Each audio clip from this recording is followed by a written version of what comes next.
4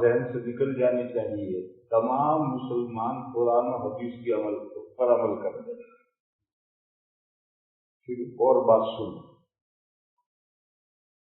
ہر فقہ میں 80% قرآن و حدیث ہی سے مسائل بیان کیے گئے ہیں۔ ان 80% مسائل میں کسی امام کی کوئی تقلید نہیں، قرآن و حدیث کی تقلید ہے۔ اور ہر فقہ میں 20% ایسے مسائل ہیں جن میں اماموں کی تقلید کی جاتی ہے، اور وہ 20% جو مسائل ہیں جن میں تقلید کی جاتی ہے وہ 3 قسم کے مسائل ہیں۔ میں وہ 3 قسم کے مسائل بیان کرتا ہوں، آپ فیصلہ کریں کہ ان 3 قسم کے مسائل میں تقلید کے علاوہ چارہ کیا ہے۔ اور ہر فقہ میں 80% جو مسائل ہیں وہ ائمہ سے بیان کیے ہوئے نہیں، وہ تو قرآن و حدیث میں آئے۔ اور اسی لیے فقہ کی کتابوں میں ان مسئلوں کے ساتھ قرآن و حدیث کی دلیلیں ہیں، اور اس میں اللہ رسول کی پیروی ہے، اللہ رسول کے علاوہ کسی کی پیروی نہیں۔ اب ایسا کرنا تو بہت مشکل ہے کہ 80% کے لیے الگ کتاب لکھو اور 20% کے لیے الگ کتاب لکھو، یہ بڑا مشکل ہے۔ تو وہ 100% مسائل ایک کتاب میں لکھے گئے، اور یہ کہا کہ فقہ حنفی کی کتاب ہے، یہ فقہ شافعی کی کتاب ہے، یہ فقہ مالکی کی کتاب ہے، تو لوگوں کو غلط فہمی ہو گئی۔ یہ ساری کتاب کے جو مسئلے ہیں وہ امام ابو حنیفہ نے بیان کیے ہیں۔ نہیں بھیا، ان میں سے 80% مسائل تو قرآن و حدیث سے صراحتاً آئے ہیں۔ فقہ حنفی کی کتابوں میں 20% ہی مسائل امام اعظم کے بیان کیے ہوئے ہیں۔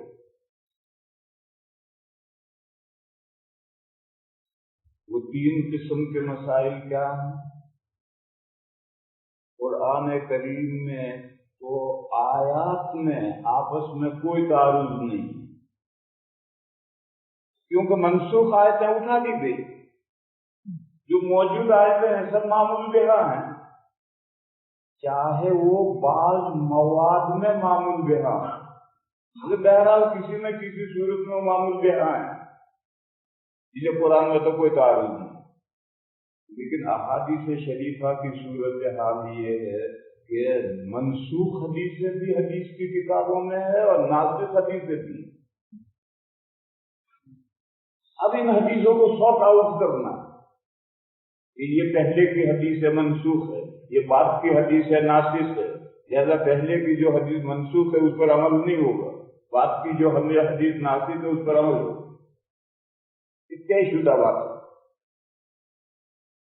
اب اکثر تو یہ طے کرنا بہت آسان ہے، جیسے شروع اسلام میں یہ حکم تھا توضؤوا مما مست النار، آپ باوضو ہیں اور آگ پر پکی ہوئی کوئی چیز آپ نے کھائی یا پی تو آپ کا وضو ٹوٹ گیا، اور نماز پڑھنی ہو تو نیا وضو کرو۔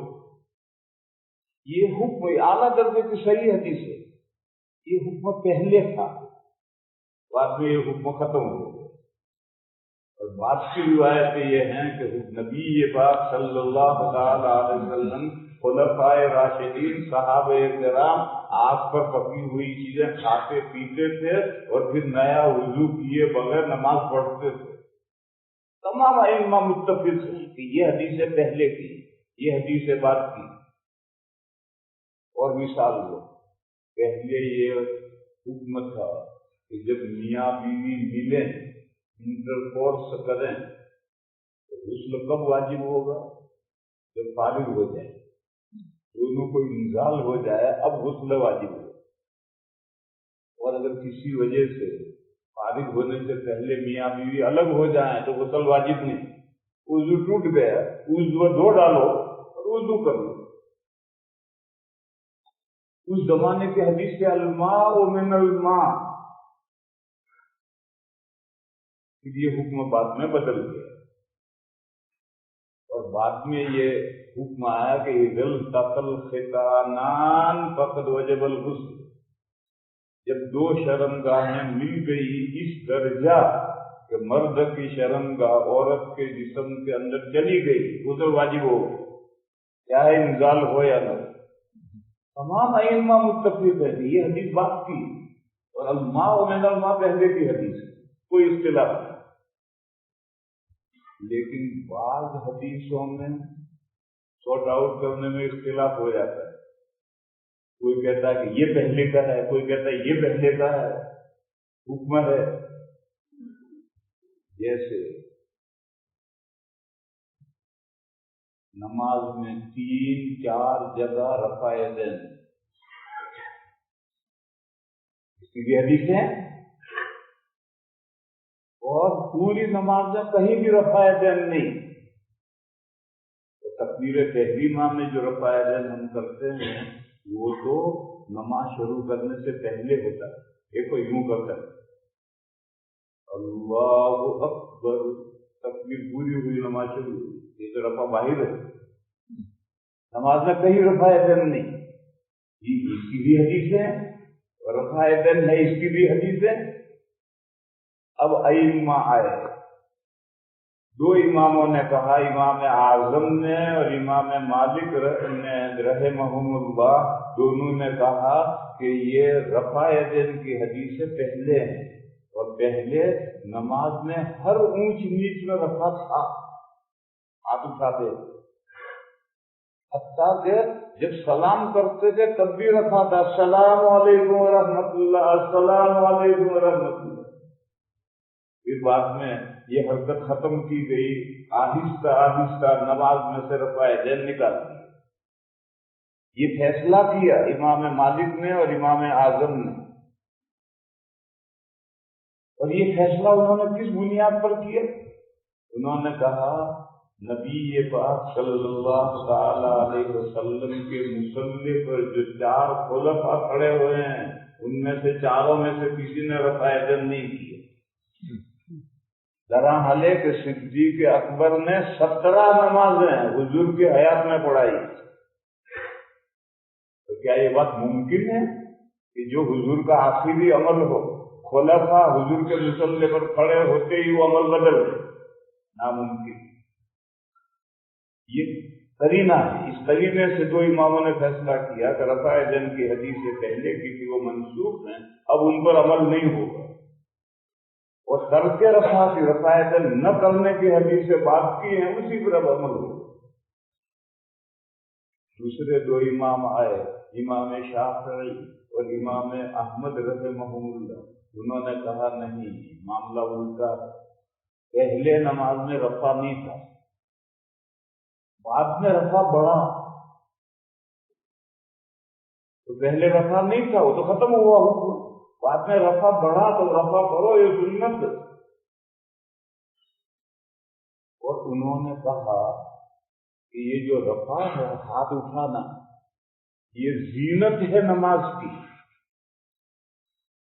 اور بیٹی کے لیے جب سے وہ سیانی ہو جاتی زیور بنا بنا کر رکھنا شروع کرتے، جب شادی قریب آتی ہے تو ایک زیور پہنایا، دوسرا پہنایا، وہ شادی کے دن لاد دیتے۔ یہ رفع جو ہے نماز کا زینت ہے، زیور ہے، پہلے نہیں تھا، بچی چھوٹی تھی زیور نہیں تھا، بچی بڑی ہوئی تھی زیور بنا کر پہنانا شروع کیا۔ اور وہ قرینہ یہ بتاتے ہیں کہ صحابہ نے رفع یدین کیا ہے، حضرت عبداللہ ابن عمر رفع یدین کرتے تھے، عبداللہ ابن زبیر رفع یدین کرتے تھے، ابو حمید ساعدی نے رفع یدین کیا ہے۔ اگر یہ حکم ختم ہے تو یہ صحابہ کیسے رفع یدین کرتے؟ یہ بات بھی ٹھیک کہہ رہے، انہوں نے جو بات کہی تھی وہ بھی ٹھیک ہے۔ اب ماؤ شما کیا کریں؟ بڑے دو اماموں نے جو بات کہی وہ بھی 52 تولہ پاؤ رکھی، کیونکہ چاروں خلفاء نے رفع نہیں کیے، اور دوسرے دو اماموں نے جو بات کہی وہ بھی صحیح ہے کہ اگر رفع ختم تھا تو صحابہ نے کیسے کیے۔ اب ایسی صورت میں ہمارے لیے کیا حکم ہے؟ جس کو جس سے عقیدت ہو، جس کو تم نے عقیدت کا ہار پہنا رکھا ہے، اس نے حدیثوں کو جس طرح سے سارٹ آؤٹ کیا ہے اس طرح سے مانو اور عمل کرو۔ اس کے علاوہ مجھے کوئی بتلائے راستہ کیا ہے؟ ان حدیثوں کو سارٹ آؤٹ کرنا ائمہ میں اختلاف ہو گیا ہے، ہم کیا اس کو سارٹ آؤٹ کریں گے؟ ہمارے بس کا نہیں ہے اس کو تقسیم کرنا، اب سوائے اس کے کوئی راستہ نہیں کہ جس کو جس امام سے عقیدت ہے اس امام نے ان حدیثوں کو جس طرح سے آگے پیچھے کیا ہے اسی طرح سے مانو اور عمل کرو۔ ایک ایسے میں نے مثال دی، ایسے اور بہت سے مسائل جن میں روایات میں اختلاف ہے، اور پہلے کی روایت کون سی ہے بعد کی روایت کون سی ہے اس کو طے کرنے میں ائمہ میں اختلاف ہو گیا۔ میں جلدی آگے بڑھ رہا ہوں، بہت ساری مثالیں نہیں دے رہا۔ دوسری بات، نبی پاک صلی اللہ تعالی علیہ وسلم نے یہ کام کیا بالیقین، لیکن کیوں کیا اس کے جواب میں اختلاف ہوتا ہے۔ کبھی تو اختلاف نہیں ہوتا ہے، اتفاق ہوتا ہے۔ جیسے بخاری شریف میں روایت ہے کہ نبی پاک صلی اللہ تعالی علیہ وسلم ایک مرتبہ ایک قوم کی پوری پر تشریف لے گئے اور کھڑے ہو کر پیشاب، تمام ائمہ متفق ہیں کہ یہ حضور نے معذوروں کے لیے حکم بیان کیا، اسی لیے ادھر ادھر پیشاب نہیں کیا، قوم کی پوری پر جا کر، پوری گندی جگہ ہوتی ہے، ایسی گندی جگہ ہے بیٹھنے کی کوئی صورت نہیں ہے تو کیا کرے گا، یا کوئی آپریشن ہوا ہے، بواسیر کا آپریشن ہوا ہے، بیٹھا نہیں جا رہا تو کیا کرے گا؟ یہ معذوروں کے لیے حکم بیان کیا ہے، تمام ائمہ متفق ہیں۔ اس لیے چاروں ائمہ کے یہاں کھڑے ہو کر پیشاب کرنا بغیر عذر کے کھڑے ہو کر بیل کی طرح موتنا یہ مکروہ تحریم نہیں۔ وہ حدیث ہے مگر اس حدیث کے بارے میں چاروں ائمہ کہتے ہیں کہ معذور کا حکم۔ یا اور مثال لو، حضور ایک مرتبہ اپنی نواسی کو کندھے پر بٹھا کر تشریف لائے اور پوری نماز حضور نے بچی کو کندھے پر بٹھائے نماز پڑھائی۔ جب سجدے میں رکوع سجدے میں جاتے تھے تو بچی کو نیچے بٹھاتے تھے، اگلی رکعت میں پھر وہی بٹھاتے تھے۔ تمام ائمہ متفق ہیں کہ یہ حضور نے ایمرجنسی احوال کے لیے مسئلہ بیان کیا ہے۔ آدمی ایسی جگہ ہے کہ وہاں چور ڈکیتوں کا اچکوں کا ڈر ہے یا درندوں کا ڈر ہے، بچے کو بٹھا کر نماز پڑھیں گے درندہ اچک لے جائے، ایسی صورت میں بچے کو گود میں لے کر نماز پڑھو۔ گھر میں ماں ہے، بچہ اور کوئی نہیں ہے، بچہ بگڑ گیا، روتا ہے ماں سے الگ نہیں ہوتا، تو ماں نماز قضا کرے گی؟ نہیں، بچے کو اٹھا کر نماز پڑھے۔ ایک شرط ہے کہ بچے کے بدن اور کپڑے پاک، نیپی نہ باندھ رکھی ہو جس میں 1 کلو نجاست ہوتی، بدن اور کپڑے پاک ہونے چاہیے، پھر اٹھا کر پڑھو نماز۔ تو ایسے ایمرجنسی کے لیے حضور نے یہ زندگی میں ایک مرتبہ عمل کیا ہے۔ حضور کے 9 گھر تھے، کیا اس بچی کو 10 منٹ رکھنے والا کوئی نہیں تھا؟ اور مدینہ کے سارے صحابہ شمع کے پروانے تھے، کیا اس مدینہ میں اس بچی کو 10 منٹ رکھنے والا کوئی نہیں تھا؟ نہیں، حضور بالقصد بچی کو اٹھا کر لے کر آ کر نماز پڑھائی تاکہ مسئلہ واضح ہو۔ تمام ائمہ اس پر متفق ہیں، لیکن کبھی کبھی اختلاف ہو جاتا ہے۔ حضرت وائل ابن حجر ایک صحابی ہیں یمن سے، وہ مدینہ مسلمان ہوئے، مدینہ آئے اور حضور کے پاس 20 دن ٹھہرے، 20 دن کے بعد چلے گئے۔ معزز مہمان تھا۔ جب وہ 3 دن کے فاصلے پر رہ گئے تو حضور نے صحابہ کو خوشخبری سنائی، یمن کا ایک آقر آ رہا ہے، مسلمان ہو گیا۔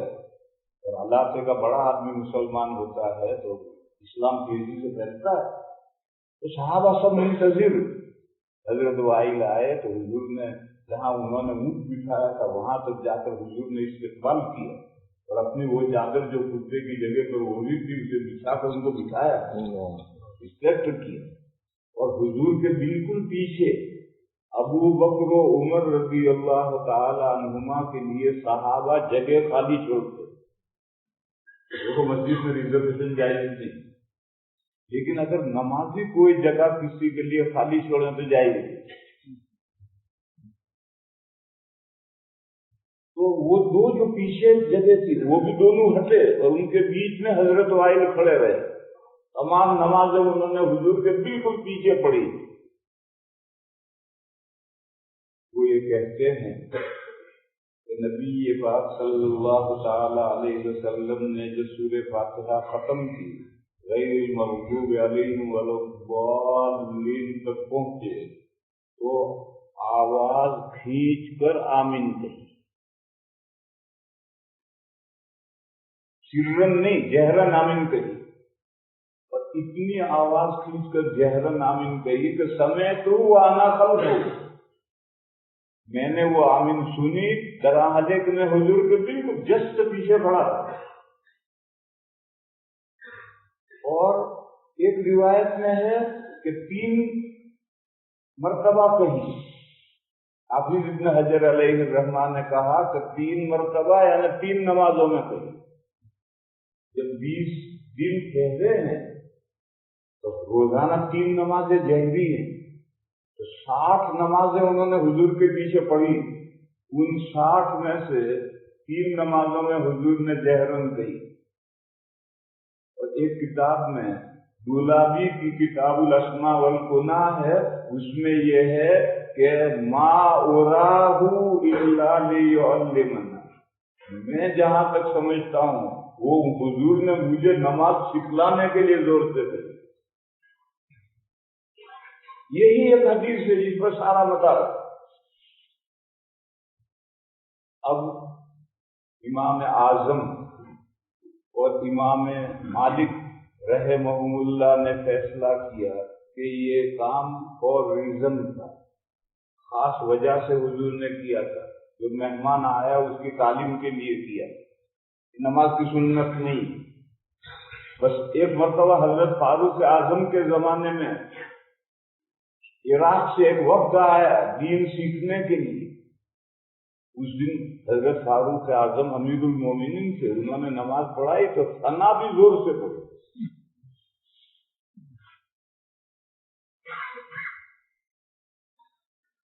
دوسرے 2 اماموں نے کہا نہیں، یہ نماز کی سنت ہے زور سے آمین کرنا. ان کی دلیل کیا ہے؟ ان کی دلیل یہ ہے کہ صحابہ کے آخری دور میں آمین زور سے کرنے کا سلسلہ شروع ہوا. اگر یہ جائز نہ ہوتے تو صحابہ اسے رکواتے.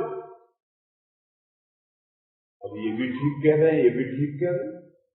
یہ 2 امام کہہ رہے ہیں کہ حضور نے جو جہرن آمین کہی تھی وہ ایک خاص وجہ سے کہی، اور جو خاص وجہ سے عمل ہوتا ہے وہ سنت نہیں ہوتا.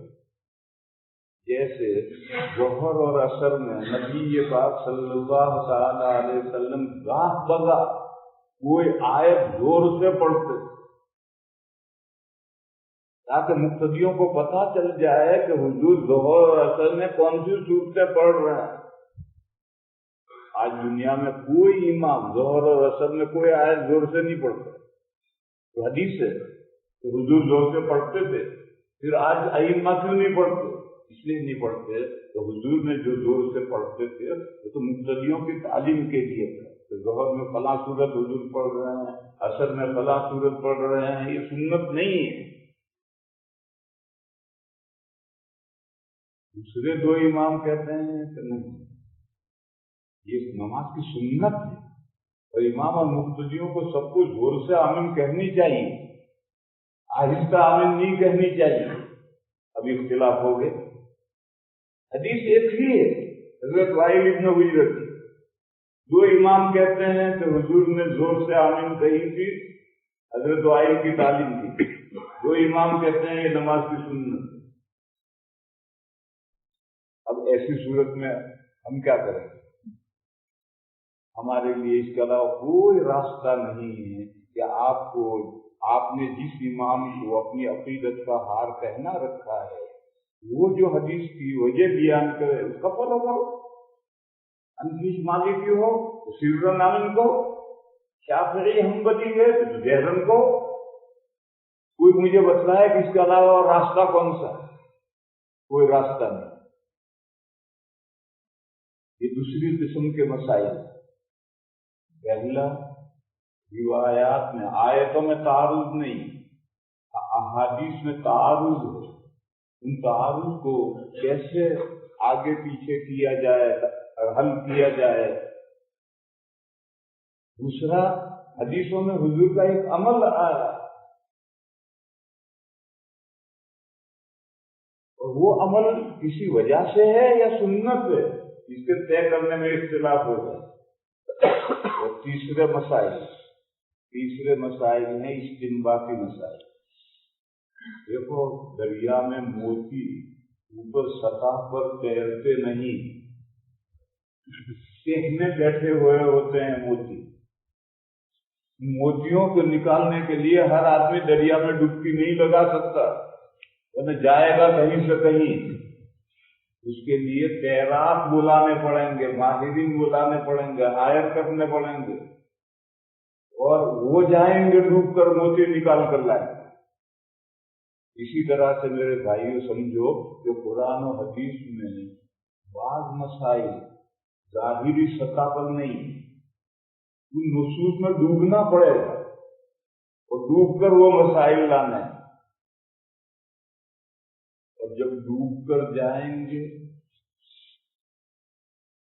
تو کسی کے ہاتھ میں سیپ آئے گی، کسی کے ہاتھ میں کنکر آئے گا، اور دونوں اجرت کے مستحق ہوں گے. جو سیپ لے کر آیا اس کو بھی اجرت ملے گی، جو کنکر لے کر آیا اس کو بھی اجرت ملے گی. ایک مرتبہ ڈبکی لگا کر آؤ $5، تو ڈبکی لگا کر آیا ہاتھ میں سیپ لے کر آیا اس کو بھی $5 ملیں گے، تو کنکر لے کر آیا اس کو بھی $5 ملیں گے. جو انہوں نے کم کیے ڈوب کے گئے تھے، جو ملا وہ لے کر آیا. کیا لے کر آیا اسے کیا بحث؟ آپ بہت زیادہ سنجیدہ ہو گئے.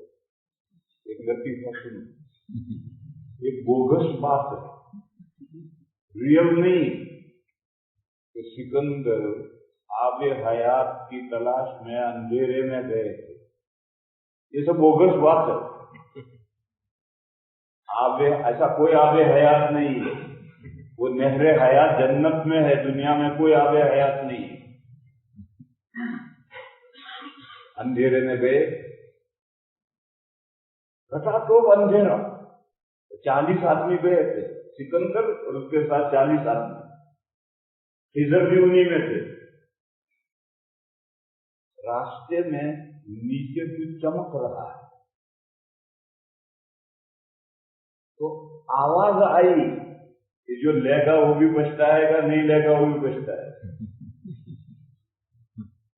تو بعض نے کہا ہر حال میں پچھتانا ہے تو کیوں بوجھ اٹھا دوئیں. اور بعض نے کہا کہ جب ہر حال میں پچھتانا ہے تو لے ہی لے. تو انہوں نے گھوڑے پر بیٹھے بیٹھے جھک کر نیچے ہاتھ مارا تو کنکر آئے، خرجی میں ڈال لیے، خرجیاں بھر لی. جب اندھیرے سے باہر آئے تو دیکھا تو وہ تو بڑے قیمتی ہیرے تھے. تو جنہوں نے نہیں لیے تھے انہوں نے کفے افسوس ملا کہ ہائے ہم نے نہیں لیے، اور جنہوں نے لیے تھے انہوں نے کفے افسوس ملا کہ ہم نے ایک ہی خرجی کیوں بھری، دوسری طرف کی خرجی کیوں نہیں بھری.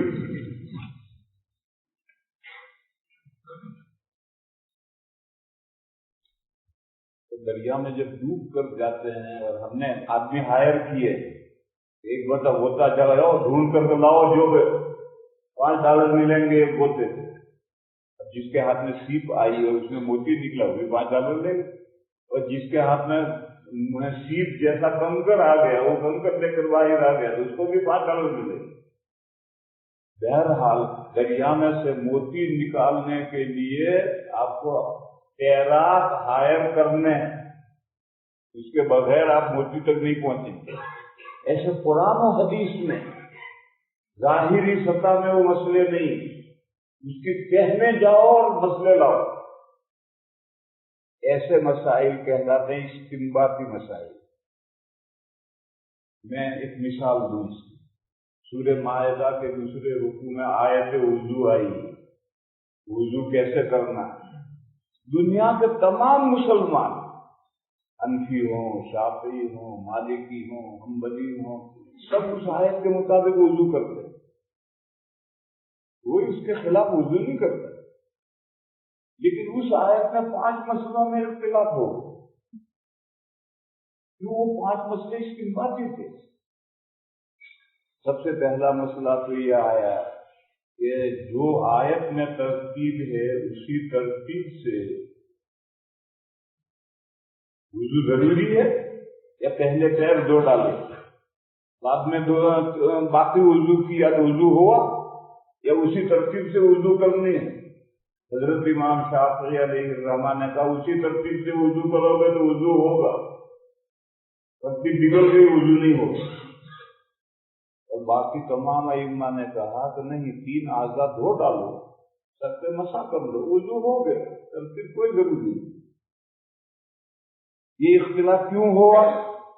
یہ اختلاف اس لیے ہوا کہ واو آیا اغسلوا وجوہکم وایدیکم وامسحوا وارجلکم، تو یہ واو مطلق جمع کے لیے ہے یا ترتیب کے لیے؟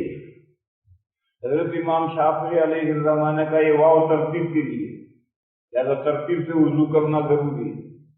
اور پوری امت مسلمہ ترتیب ہی سے وضو کرتی آئی، تو واو ترتیب کے لیے ہے اور امت ترتیب سے وضو کرتی، لہذا ترتیب فرض ہے۔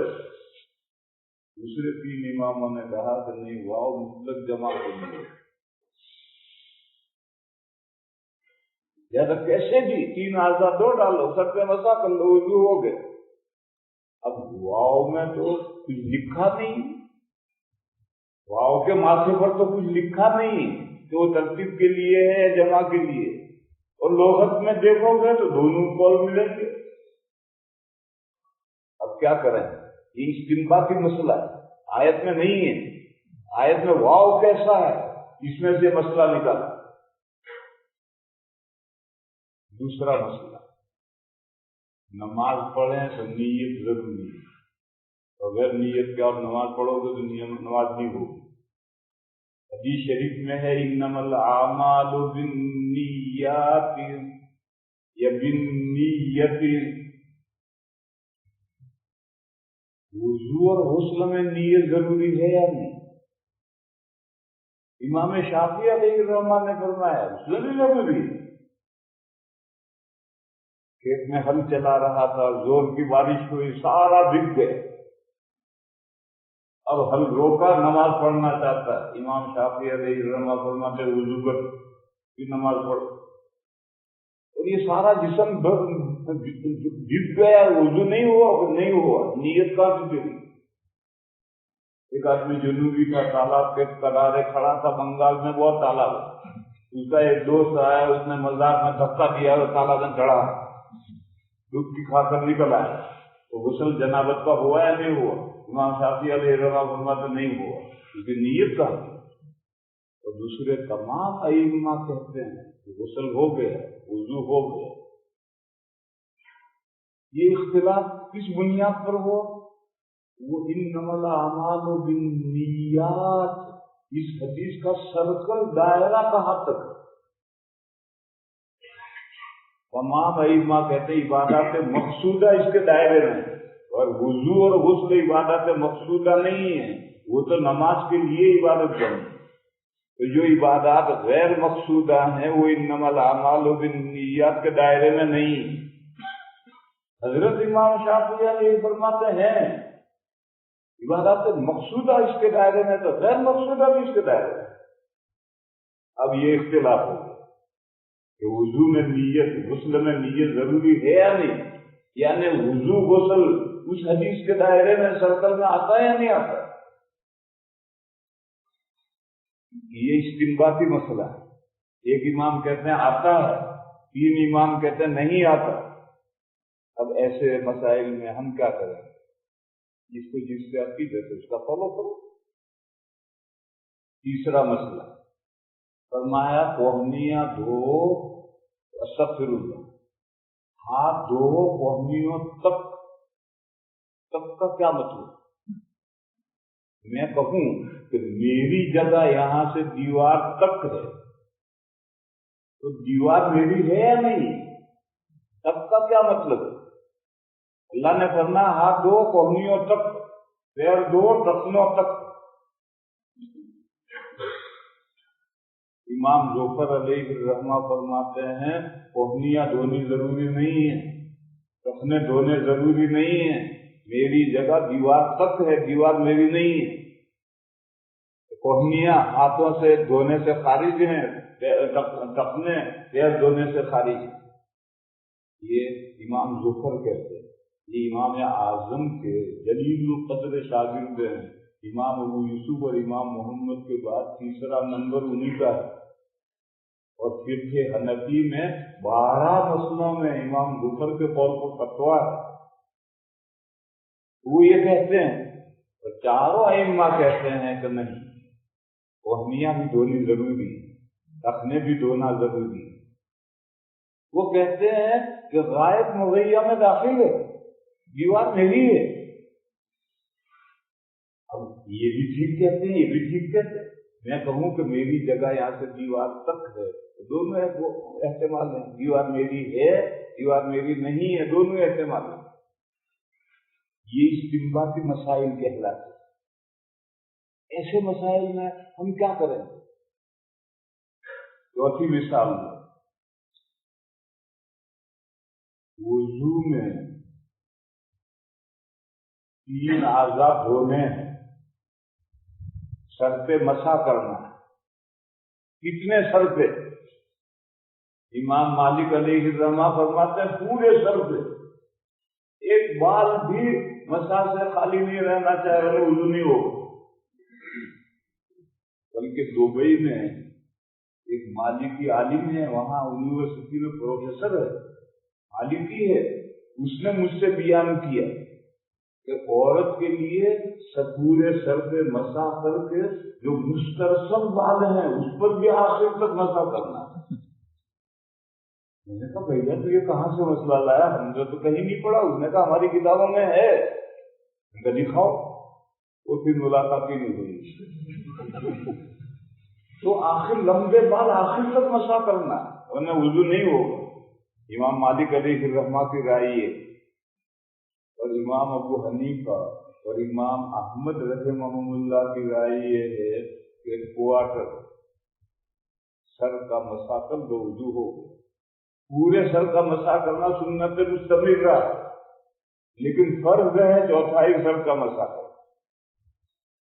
حضرت امام شافعی علیہ الرحمہ فرماتے ہیں کہ نہیں، 3 بال کا مسح کر لو کافی، وضو ہو گیا۔ اب یہ سارا اختلاف، یہ جو قرآن میں آیا وَامْسَحُوا بِرُءُوسِكُمْ، اس کے سمجھنے میں اختلاف ہو گیا۔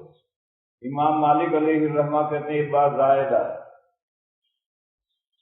اور تم اپنے سروں پر ہاتھ پھیرو بھیگے ہوئے، یعنی پورے سر پر پھیرو۔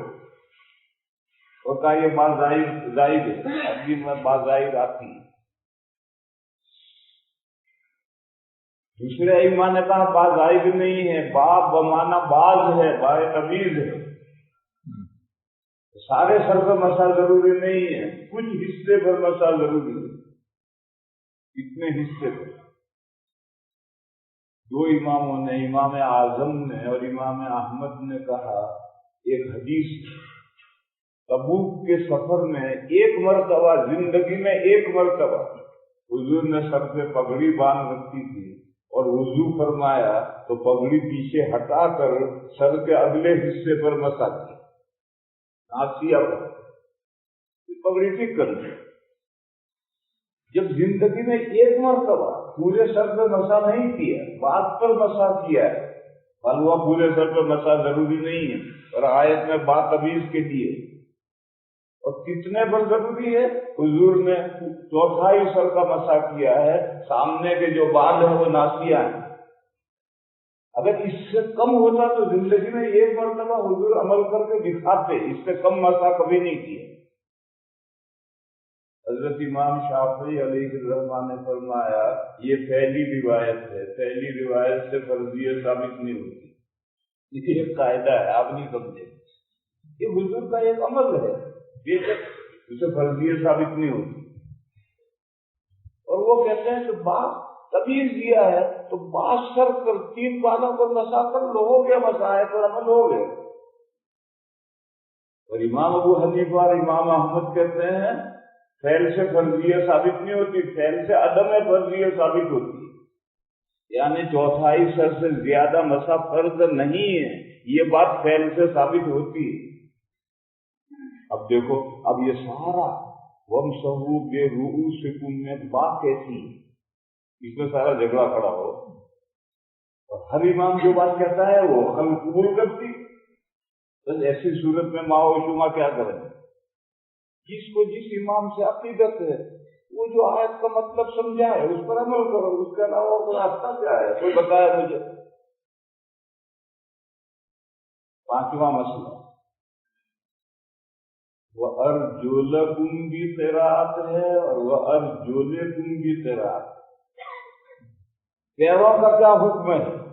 شیعہ کہتے ہیں کہ ننگے پیروں پر مسا کریں گے، پیر دھونے نہیں، اور وہ ارجلکم پڑھتے ہیں، وہ کہتے ہیں وضو میں 2 اعضاء دھونے ہیں اور 2 اعضاء پر مسا کرنا، سر پہ مسا کرو، پیروں پر مسا کرو، وہ ارجلکم پڑھتے ہیں۔ اور اہل السنہ والجماعہ ارجلکم پڑھتے ہیں، ہمارے قرآن میں ارجلکم لکھا ہو۔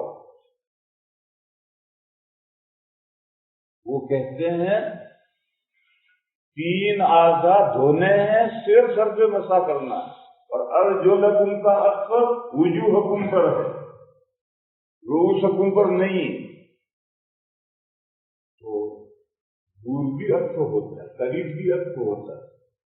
جو شیعہ کہتے ہیں اہل سنہ کہتے ہیں۔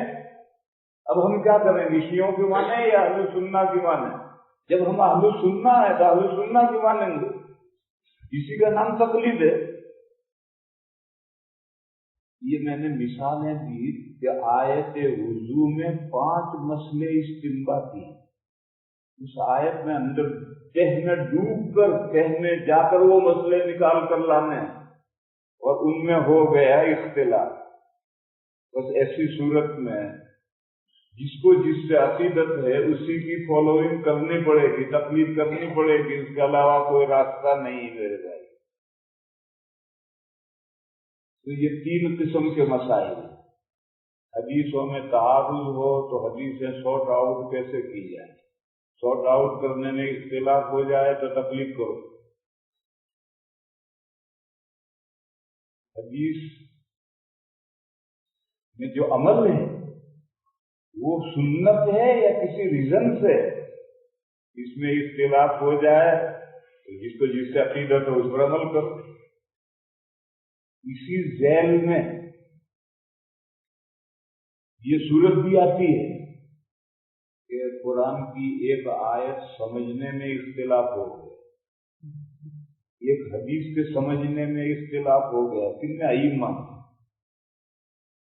قرآن کریم میں ہے او لامستم النساء،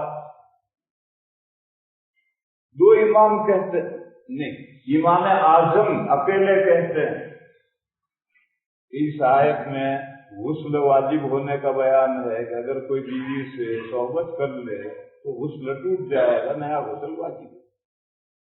اور 3 امام کہتے ہیں نہیں، غسل کا بیان نہیں ہے، وضو ٹوٹنے کا بیان ہے، اگر کوئی کسی عورت کو ہاتھ لگا دے یا عورت مرد کو ہاتھ لگا دے تو وضو ٹوٹ جائے۔ اب لامستم النساء کا یہ مطلب ہے جو امام اعظم کہتے ہیں، یا لامستم النساء کا یہ مطلب ہے جو 3 امام کہتے ہیں، دونوں کا احتمال ہے،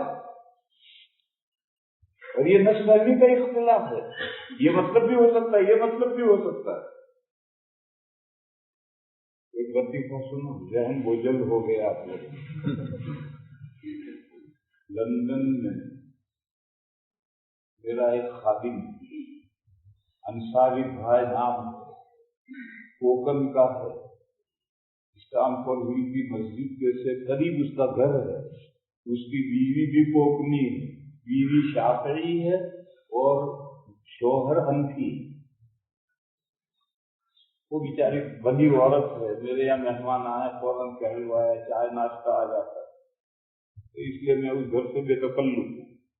تو ایک مرتبہ اس کا پرچہ آیا میرے پاس کہ آپ کے خادم انصاری بھائی مجھے بہت پریشان کرتے. وہ کرتا کیا تھا؟ بیوی تو شافعی ہے. وہ وضو کر کے جب نماز کے لیے تیار ہوئی تو اس نے کسی بہانے بلایا، گال پہ ہاتھ رکھ دیا، بیچارے کا وضو ٹوٹ گیا.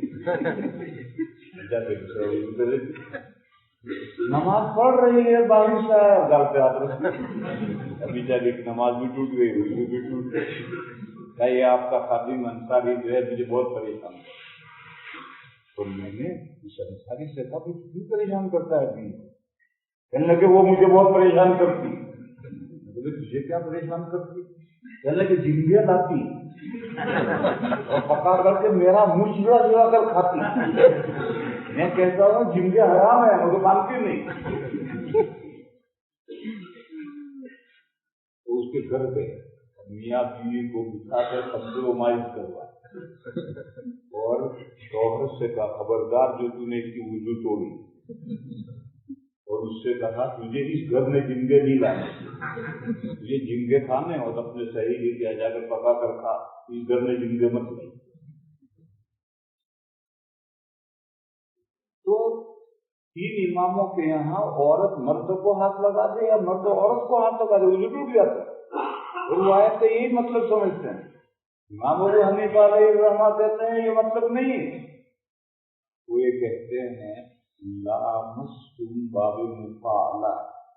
آپ حضرات نہیں سمجھیں گے، علماء سمجھیں گے. لامستم باب مفاعلہ ہے، اور باب مفاعلہ میں 2 شخص مل کر کوئی کام کرتے ہیں. تو مردوں نے عورتوں کو پکڑا اور عورت نے مرد کو پکڑا. ایسا کب ہوتا ہے؟ انٹر کورس میں جب دونوں فارغ ہوتے ہیں اس وقت مرد عورت کو دبا کر پکڑتا ہے، عورت مرد کو پکڑتی ہے. تو اس آیت میں غسل واجب کرنے کا بیان ہے کہ صحبت اس مرحلے پر پہنچ جائے کہ یہ اسے پکڑے، یہ اسے پکڑے. یہ خوبصورت زبان ہے، انزال ہو، یہ گونڈی زبان ہے، قرآن کے شاعر نشان نہیں ہے. تو اشتہارہ شاندار زبان استعمال کی. یا ایک مثال لو، نبی پاک صلی اللہ تعالی علیہ وسلم نے تہجد گزاروں سے فرمایا صلاۃ اللیل مثنی مثنی، رات کی نماز دو رکعتیں ہیں، یعنی 4 کی نیت مت باندھو، 2 کی نیت باندھو، 2 پر سلام پھیرو. کیونکہ صحابہ حضور کی طرح لمبے تہجد پڑھتے تھے. 4 پڑھو گے تھک جاؤ، 2 پڑھو سلام کرو، ٹانگیں پسارو لمبی کرو، ترمس میں چائے رکھی ہو پیو، مگر اس کے بعد بیڑی مت پی، چائے ہی پیو. پھر تھوڑی دیر آرام کر کے پھر اگلی 2 رکعتوں کی نیت باندھو، صلاۃ اللیل مثنی مثنی. اب یہ جو حکم ہے رات میں آپ دو نفلیں الگ الگ سلاموں سے پڑھیں، یہ مسئلہ ہے یا مصلحت ہے؟ 3 امام اور 3 امام نے ہمارے صاحبین بھی ان کے ساتھ گئے کہ یہ مسئلہ ہے. یہاں سے اختلاف ہو گیا کہ 4 نفلیں ایک سلام سے پڑھنا جائز ہے یا نہیں. دن کا کیا حکم ہے، رات کا کیا حکم ہے، بڑا جھگڑا ہے. بڑے میاں آئے، امام اعظم آئے، انہوں نے کہا یہ مسئلہ نہیں، یہ مصلحت ہے، یہ تہجد گزاروں کے لیے فیسلٹی ہے، سہولت ہے. 2 پر سلام پھیریں گے تو ان کے لیے راحت، یہ مسئلہ نہیں ہے. دلیل امام اعظم نے کہا دن میں رباعی فرض ہے، رات میں بھی رباعی فرض ہے. ظہر کی 4 رکعت ایک سلام سے، عصر کی 4 رکعت ایک سلام سے، عشاء کی 4 رکعت ایک سلام سے، اور فرائض غیر اولا حیت پر نہیں ہو سکتے۔ اور نبی پاک صلی اللہ تعالی علیہ وسلم ظہر سے پہلے کی 4 سنتیں ایک سلام سے پڑھتے، بس نبی کا گاہ بگاہ کا فعل تو غیر اولا کہہ سکتے ہیں، اور وہ بھی دوسروں کے لیے غیر اولا۔ حضور نے جو کھڑے ہو کر پیشاب کیا تھا حضور کے لیے غیر اولا نہیں، وہ تو تشریح کے لیے کیا تھا، لیکن حضور کا ہمیشہ کا فعل اس کو غیر اولا کیسے کہو؟ حضور ظہر سے پہلے ایک سلام سے 4 رکعتیں پڑھتے، لہٰذا افضل رات میں بھی دن میں بھی 4 نفلیں ایک سلام سے پڑھنا افضل ہے۔ اور یہ حدیث تہجد گزاروں کے لیے فیسلٹی ہے، راحت سے آرام ہے۔ اب دیکھو اختلاف ہو گیا، امام اعظم یوں کہتے ہیں، باقی سارا آوا کا آوا یوں کہتا ہے۔ پھر آگے بڑھو، پھر فَإِذَا خِفْتَ الصُّبْحَ فَأَوْتِرْ بِرَكْعَتَيْنِ، پھر جب تمہیں یہ اندیشہ ہو کہ اب صبح صادق ہونے والی ہے، کس کو؟ تہجد گزار، صبح صادق ہونے والی ہے۔ آج تو گھڑیاں ہیں، یقینی طور پر معلوم ہے کہ اتنے بج کر اتنے منٹ پر صبح صادق ہوگی، اس وقت گھڑیاں کہاں تھی، آسمان دیکھ کر اندازے کرتے تھے۔ تو جب تمہیں اندیشہ لاحق ہو چلے کہ اب صبح صادق ہونے والی ہے تو فَأَوْتِرْ بِرَكْعَتٍ، بس ایک رکعت کے ذریعے طاق بناؤ۔ وہ لفظ جانتے ہیں، کوڈ جیون طاق بناؤ، ایک رکعت کے ذریعے طاق بناؤ۔ کس کو طاق بنائے؟ 3 ائمہ نے کہا جتنا تہجد پڑھا ہے سارے تہجد کو طاق بناؤ، اور اب ایک رکعت الگ سلام سے پڑھو، تو یہ ایک رکعت تہجد کے مجموعے میں مل کر کے سب طاق ہو جائے۔ حنفیہ نے کہا یہ مطلب نہیں ہے، اب جو کھڑے ہو کر نیت باندھو تو 2 کی نیت مت باندھو، 3 کی نیت باندھو، اور ایک کو 2 کے ساتھ ملا کر کے 3 رکعت وتر پڑھو۔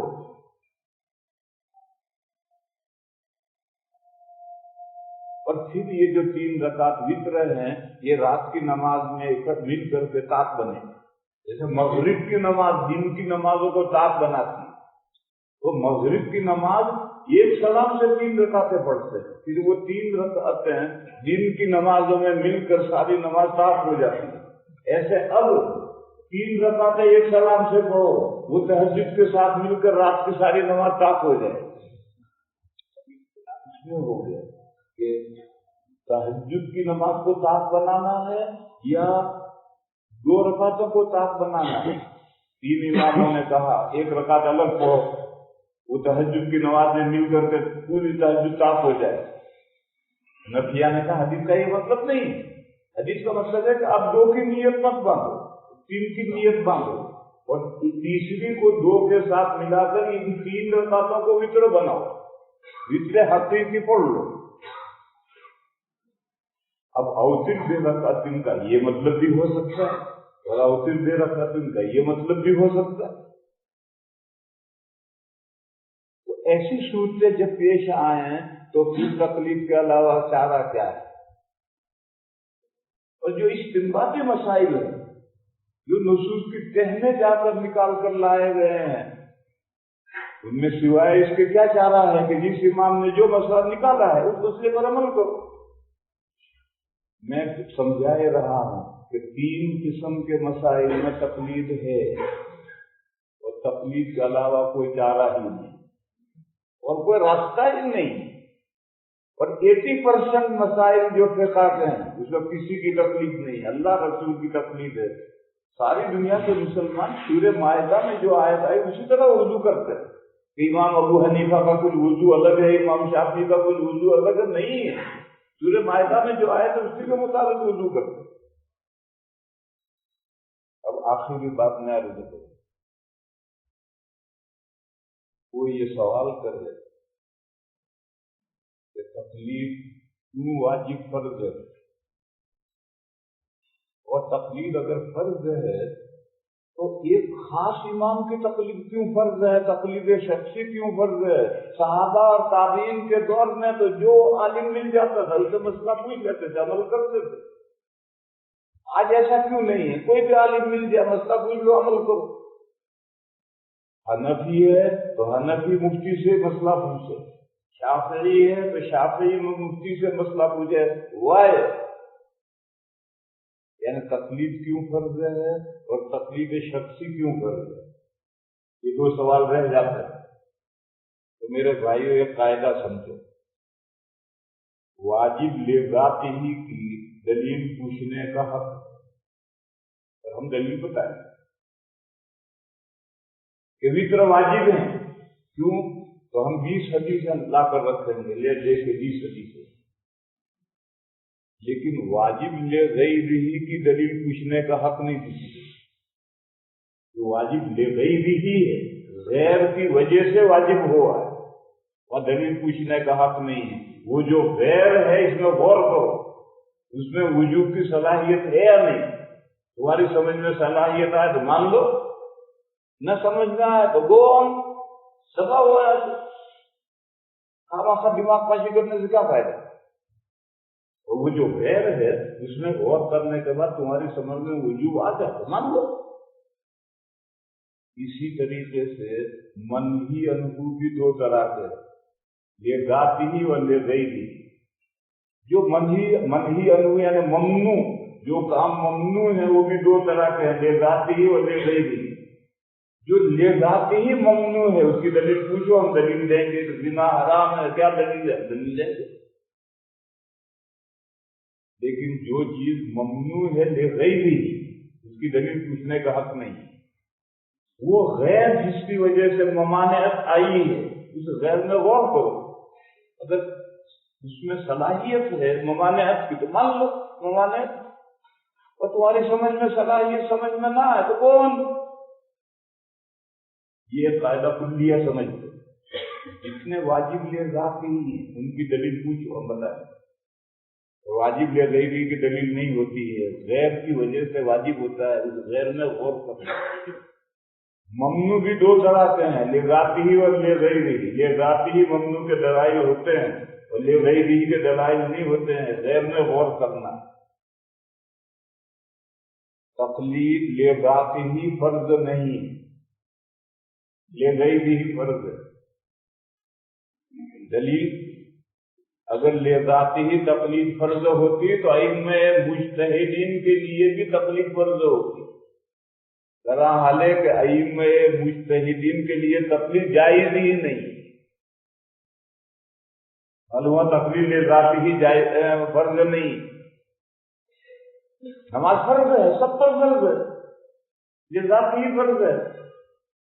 تقلید کی اگر لے ذاتی فرض ہوتی تو ہر مسلمان پر فرض ہوتی، ائمہ مجتہدین پر بھی فرض ہوتی۔ اور دیکھو مجتہدین 4 نہیں گزرے ہیں، مجتہدین 300 گزرے۔ یہ تو 4 ائمہ کے ماننے والے رہے، فقہ جمع ہوئی، اس لیے 4 کی تقلید کرتے ہیں، ورنہ مجتہدین 300 گزرے ہیں۔ یہ جو بھی مجتہد ہے اس کے لیے تقلید جائز ہی نہیں۔ تو ثابت ہوا کہ تقلید واجب لے ذاتی ہی نہیں ہے، ورنہ ہر انسان کے لیے تقلید ضروری ہے۔ یہ تقلید کیوں کرنی؟ اس لیے کرنی ہے کہ ہر مسلمان دین کا ہر مسئلہ نہیں جانتا، اور ہر مسلمان کے لیے دین کے ہر مسئلے پر عمل کرنا ضروری ہے۔ یہ 2 باتیں طے ہیں، ہر مسلمان کے لیے دین کے ہر مسئلے پر عمل کرنا ضروری ہے، اور ہر مسلمان دین کا ہر مسئلہ نہیں جانتا۔ ایسی صورت میں اللہ نے حکم دیا فَاسْأَلُوا أَهْلَ الذِّكْرِ إِن كُنتُمْ لَا تَعْلَمُونَ۔ اگر تم دین کی بات نہیں جانتے تو دین کی بات جو جاننے والے ہیں ان سے پوچھو، اور وہ جو مسئلہ بتائیں اس پر عمل کرو۔ یہ ہے تقلید کے ضروری ہونے کی دلیل۔ اگر ہر مسلمان دین کی ہر بات قرآن و حدیث سے جانتا ہوتا تو تقلید کی کوئی ضرورت نہیں، مگر یہ واقعہ ہے کہ دین کے ہر بات پر عمل ضروری ہے، اور ہر مسلمان دین کی ہر بات نہ جانتا ہے نہ جان سکتا ہے، تو ایسی صورت میں اللہ کے اس حکم پر عمل کرنا پڑے گا کہ نہ جاننے والے جاننے والوں سے پوچھیں اس پر عمل کریں۔ یہ تقلید کے وجوب کی دلیل ہے اس غیر کی وجہ سے۔ وہ غیر کیا ہے کہ ہر مسلمان مسئلہ نہیں جانتا، نہ قرآن و حدیث سے جان سکتا بھی نہیں ہے، تو تقلید کے علاوہ کیا کرے؟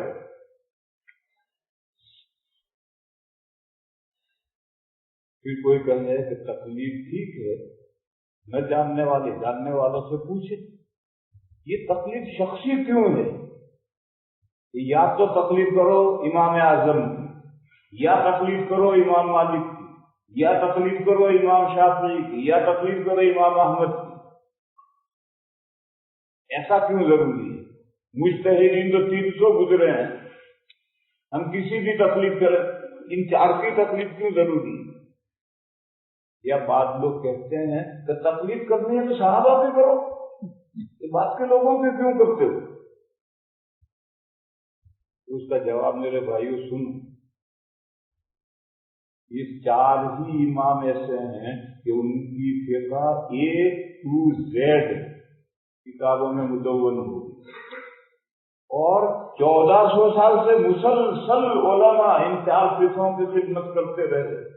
آج کوئی مسئلہ ایسا نہیں ہے جو 4 فقہوں میں نہ ہو، اور باقی جو مجتہدین گزرے تھے ان کو بڑھیا شاگرد نہیں ملے، ان کی کسی نے مدون و مرتب نہیں کی۔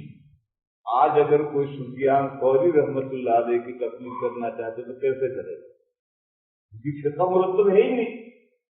ترمذی شریف میں حضرت ثوری کے کچھ اقوال آئے ہیں 10%، تو 10% میں حضرت ثوری کی تقلید کی، باقی 90% میں کیا کرے؟ یہی حال صحابہ کا ہے۔ سب سے زیادہ مسائل حضرت عمر سے مروی ہیں، مگر حضرت عمر سے جو مسائل مروی ہیں وہ بھی شریعت اسلامیہ کا 30% ہے، 70% مسائل حضرت عمر سے بھی مروی نہیں ہے۔ بس اگر کوئی حضرت عمر کی تقلید کرے گا تو 30% تو مروی ہیں، باقی 70 میں کس کی تقلید کرے گا؟ اور یہ جو 4 امام ہیں، ان 4 اماموں کو بہترین شاگرد ملے، انہوں نے ساری فقہ کیچ کی، پھر مسلسل خدمت ہوتی رہی اور آج تک ہو رہی ہے۔ اور آج جو نیا مسئلہ پیدا ہوتا ہے دارالفتہ فتویٰ دیتا ہے دیوبند کا، اور وہ فتویٰ فقہ حنفی میں شامل ہو جاتا ہے۔ یہ 4 فقہ کمپلیٹ، اور باقی مجتہدین کا دور گزر گیا، ان کی نہ ماننے والے رہے نہ ان کی فقہ رہی، تو کیسے کوئی تقلید کرے؟ کسی بھی صحابی سے کمپلیٹ فقہ مروی نہیں تو کیسے تقلید کرے؟ خیر یہ تو سائڈ کی بات تھی، یہ چھوڑو، اصل بات پر آؤ کہ جب صحابہ اور تابعین کے دور میں کوئی معین آدمی سے مسئلہ پوچھنا ضروری نہیں تھا، جو صحابی ملے مسئلہ پوچھ لو، جو تابعی ملے مسئلہ پوچھ لو۔ آج ایسا کیوں نہیں؟ جو بھی مسلمان اہل سنہ والجماعت، جو اہل سنہ والجماعت سے خارج ہے وہ چھوڑو، جو اہل سنہ والجماعت میں ہے، چاہے وہ حنفی ہو، شافعی ہو، مالکی ہو، حنبلی ہو، جو عالم مل کے مسئلہ پوچھو، اور وہ جس طرح سے مسئلہ بتلا ہے اس طرح سے عمل کرو۔ ایک معین امام کو کیوں پکڑنا ضروری ہے؟ اس کا جواب یہ ہے کہ یہ بھی واجب لے گئی بھی، واجب لے ذاتی ہی نہیں۔ اگر واجب لے ذاتی ہی ہوتا تو صحابہ کے لیے بھی واجب ہوتا، تابعین کے لیے بھی واجب ہوتا، جبکہ اس دور میں معین امام کی تقلید نہیں تھی، لہٰذا یہ واجب لے ذاتی ہی تو ہے نہیں، واجب لے گئی بھی۔ وہ غیر کیا ہے؟ وہ غیر ہے اللہ نے جو دین بھیجا ہے اس دین پر عمل کرنا ضروری ہے، اور اس کا نام ہے تدین۔ اللہ کے دین پر عمل کرو۔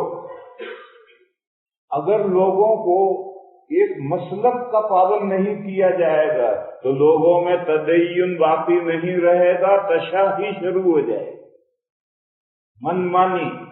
جہاں مسئلہ سہولت ملی ادھر سے ایک مسئلہ یہاں سے لیا، ایک وہاں سے لیا، ایک وہاں سے لیا، ایک وہاں سے لیا، اور پھر عمل کیا تو عمل کہاں ہوا؟ تو اپنی خواہش نفس پر عمل ہو تو تشاہی جائز نہیں، خواہش نفس پر چلنا جائز نہیں، اللہ کے دین پر عمل کرنا ضروری ہے۔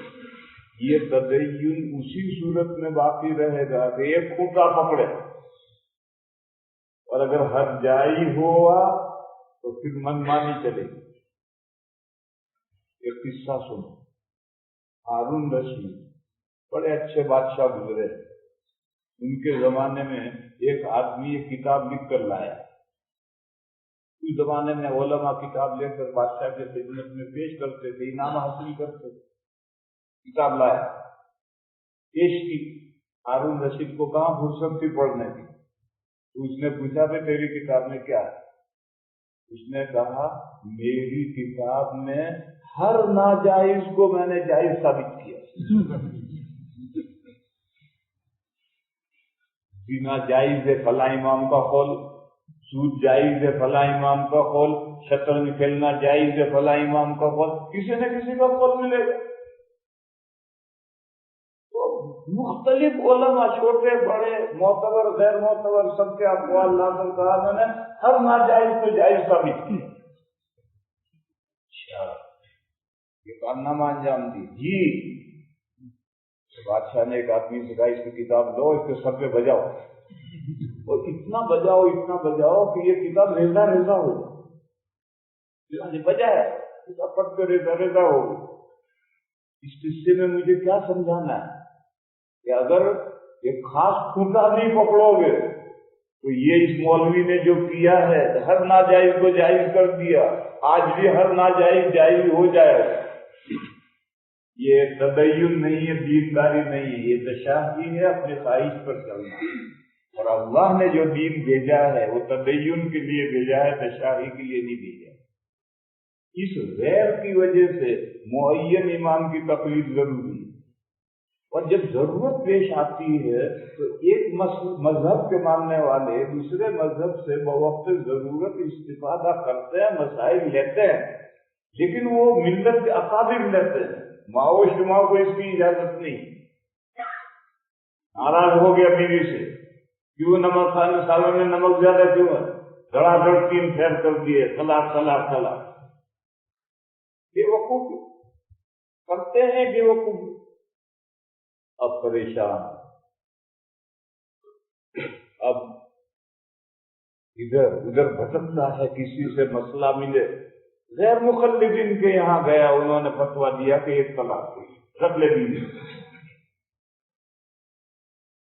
ساری زندگی تو حنفی رہا، ساری زندگی تو شافعی رہا، ساری زندگی تو مالکی رہا، بیوی کو 3 طلاق دے دی اور پریشان ہوا تو غیر مخلد بن گیا۔ تو یہ تدین تھوڑی ہے، دین پر عمل کرنا تھوڑی ہے، تو خواہش نفس پر عمل کرنا۔ بہرحال اس سوال کا جواب بھی یہی ہے کہ تقلید شخصی واجب لے ذاتی ہی نہیں ہے، واجب لے غیری ہی ہے، تاکہ لوگوں میں تدین باقی رہے، تشاہی شروع نہ ہو جائے۔ اب ایک مثال میں اور دے کر بات ختم کروں۔ منہی عنہ کی میں نے مثالیں نہیں دی، زنا حرام ہے، منہی عنہ ہے، پوچھو تو نہیں، قرآن و حدیث سے دلائل دیں، لیکن عورتوں کو 5 نمازوں میں مسجد میں جماعت سے نماز پڑھنے نہیں آنا چاہیے، نہیں آنا چاہیے۔ وائے کیا مسجدیں مردوں کی جاگیر ہے؟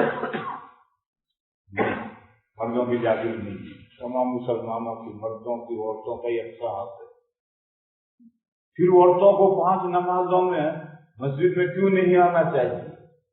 یہ منہی عنہ ممانعت لے ذاتی ہی نہیں ہے، لے غیری ہی۔ اگر لے ذاتی ہی ہوتی تو حضور کے دور میں عورتیں مسجد میں نہ آتی، اور آج بھی حرمین میں عورتیں جاتی ہیں، وہ نہ جاتی۔ پھر یہ ممانعت کیوں ہے؟ غیر کی وجہ سے۔ دیکھو یہاں درمیان میں رک کر ایک بات سمجھ لو، حضور کے زمانے میں مسجد نبوی میں عورتیں آتی تھیں، سب عورتیں نہیں آتی،